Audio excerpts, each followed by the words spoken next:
reporting to you live from quarantine. No, I probably shouldn't joke too much about that because people are pretty sensitive here in Italy about the coronavirus, with good reason. But that is why I'm sitting down today and just putting out this video because I've been getting a lot of questions from my family and friends back home about what the situation is like here. So I thought I would just sit down and release this video, no special editing or anything, and just give my 2 cents about what I see here, what's going on, how the people are reacting, and how it's affecting day-to-day life and my travels so far. So it's kind of wild. You know, when I first heard about the coronavirus, I didn't take it that seriously, but as the days went on and the situation progressively got worse, it has definitely started to affect my day-to-day life. I am in actual quarantine right now in my house. We are not allowed to leave the house right now unless we have proof of work or any special occasion or anything like that. So yeah, right now I am currently in Sorrento, Italy. It's about an hour away from Naples, so we're in the south. And it only in the past, I want to say 5 days, has started to affect the southern region, because I think it was last week they blocked off and they declared a red zone of the north. So the whole entire north was stuck and, you know, wasn't able to move. But just, I think it was Monday night. Yeah, Monday night, they put the whole entire country on lockdown, and that's why I'm here in Italy. I'm actually not supposed to be here right now. I was supposed to have left for Barcelona. I believe it was 2 weeks ago, but then I got a really nasty eye infection and I couldn't see out of my eye for 5 days. So I decided to postpone my trip and I rescheduled my flight for, I think it was 10 days later, which was supposed to be last night. Obviously, I'm not in Barcelona right now.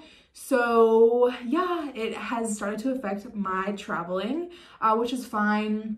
I'm really not fazed at all by it, just because I feel really lucky to be able to stay at home with my family, and I feel very safe here. But in regards to how the coronavirus is affecting us right now, there are now carabinieri and police. There's all these government officials who are actually conducting police blocks on the streets now. So they're really enforcing the whole not leaving your house, which is kind of scary, just because, I don't know, I feel like it just all happened very quickly, because we were hearing stuff on the news obviously about how it was affecting the north, but then it quickly, within a day or so, it came down to the south, and it's really real now. Yeah, I mean, the people here are pretty panicked. I mean, even in my family, there's some people who are having extreme anxiety about the situation. And coming from an outside perspective, it's very interesting seeing how people react, because there's just a lot of things going on, and I feel like people don't know who to listen to, and a lot of people are listening to the wrong people, and a lot of fake news is out there.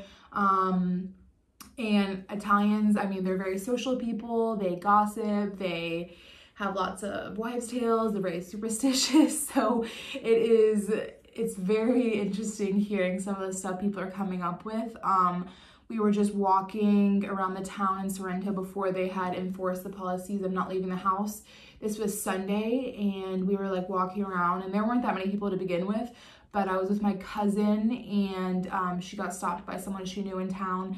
And he was talking to her, and he was like, yeah, you guys better watch out. My dad's a doctor, and he said not to wear perfume, because once you spray perfume on you, then you have all these atoms and molecules surrounding you, which allows the virus to stick onto you easier, or for you to contract the virus easier. And I was just like, what? I was like, I mean, that could be a valid thing, but I was just like, what? And last night, my aunt got a text from her friend and was like, bring all your pets and your clothes and everything inside. Tomorrow they're gonna have helicopters spraying desanitization liquid everywhere to desanitize the whole city. And I'm like, how would that even work? But it's really, really, really strange hearing these things, and it's sad to hear people believe these things, because it's adding to the panic. And obviously this is a very big deal, and I'm not trying to I don't know, lower it or anything, but people are pretty dramatic here, and there's not many cases around us, but I see how, especially with the news coming in and like that's all anyone's talking about, but also hearing all these people and all these like wives' tales and all this crazy stuff, I just see how it's adding to people's panic, which is kind of scary just because since there aren't that many cases around us right now, like I'm talking about in like a 50-mile radius, there aren't that many people, but it's just kind of sad to see these people like go into like full-on panic mode and just creating this awful anxiety and panic. So I try not to like listen too much just because I don't want to get myself worked up when I feel safe. But it is kind of hard when a lot of people around you are panicking. So I'm trying not to let that rub off just because I don't want to go insane, because I'm going to be stuck here for at least another month. They have the schools shut down until I believe it's like April 3rd or April 5th or something. And then, so they first started off with the schools, and that was like a week or two ago that they were like, okay, schools are closed until early April. And then they started canceling events and soccer games, which that's when you know it's real, when Italy cancels soccer games. And then the libraries and like all these public places started shutting down. And then now the only thing that's really open are some pharmacies, some supermarkets, and I don't even think there are many or any restaurants open. Like even the tobacco shops are closed, which again, if you're in Italy and the tobacco shop's closed, that's when you know shit is real. A lot of Italians are being ignorant right now, and like on the news you'll see videos of the other day when they shut down Lombardy, which is in the north, when they were like, okay, no one is allowed in or out. There was videos of people running to the train station and like sprinting out of the train station to escape the police because they didn't want to be quarantined in the north. So people are just freaking out. A lot of it is due to ignorance. And I was talking to my cousin today, and I was like asking, I was like, so like, what is your take on this? And like, why do you think it's like gotten to this far? And she said one of the big things is that Italians have a hard time trusting the government. So when the government was announcing all these policies and decrees of like, you know, limiting transportation and travel, a lot of people ignored it. And so there was like videos of people like in the streets, like drinking with their friends, like, oh, you know, like it's not affecting us, da da da da. So like, I think the distrust in government really is kind of a problem here, especially when the government is the one announcing these things and no one's taking it seriously. So that's kind of sad. Also, another thing that my cousin specifically is very scared of is just the lack of space in the hospitals right now, because since Italy has free healthcare, it's public. She was trying to explain it to me, so I'm not 100% if I'm right, but since the hospitals are public, like the ones around us are public, there's not much space in them. So that's what's kind of freaking people out in this specific area, because I don't think there's not a private hospital around here. So that's just what's adding to people's panic, is the fact that like, even if they don't have it, just the fear of having it and not being able to be treated is definitely like adding to the anxiety and panic around this.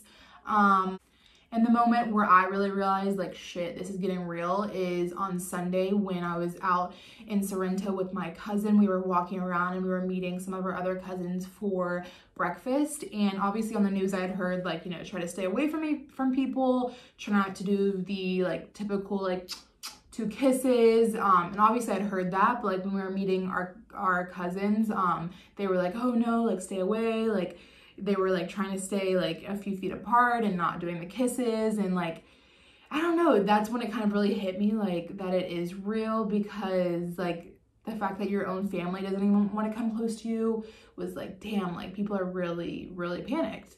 Oh, and I forgot to mention that 2.5 weeks ago, I was actually in Milan, which at that time there were cases in that area, but it wasn't nearly as big as it is now.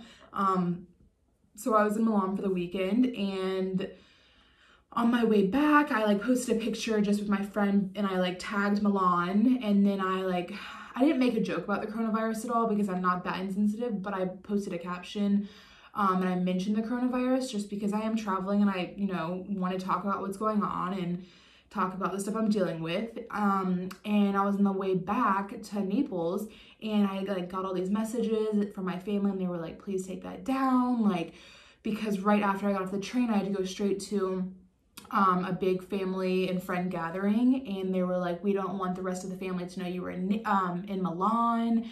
And also they were like, they were just like panicking, and like now looking back on it, I can kind of see where they were coming from, but it was scary for me because I hadn't really started thinking too much about the virus, just because I realized that, you know, like the likelihood of me getting it wasn't that high. So I didn't feel like I needed to worry about it. But then since the rest of my family was, it kind of freaked me out for a second. And then the fact that I was in Milan, and the dormancy period of the virus is like 2 or 3 weeks. People like were keeping their distance from me for a while. So 2 weeks are up, I'm fine, as of now. No, but yeah, that was just kind of a moment where I was just like, whoa, like, people are panicking, like, you know, I should probably be careful about what I say. But yeah, I don't know. I just wanted to sit down and give you all what's going on in Italy, how quarantine is. It's currently day 2 of quarantine, so morale is still good. But who knows what's gonna happen in the next few days or weeks, or how long I'm even gonna be here. But I do wanna say thank you to all my friends and family who have reached out to me, worrying about me. I'm fine, I'm happy. I'm literally looking right now out at the ocean and out at a volcano. So I'm extremely blessed to be with family and to be able to go to the beach and pretty much just live my best life in quarantine. So I'm fine. I'll probably be giving a few more updates in the next few days or weeks, depending on how the situation is. But yeah, that's the quarantine. That's the corona. All right, peace out.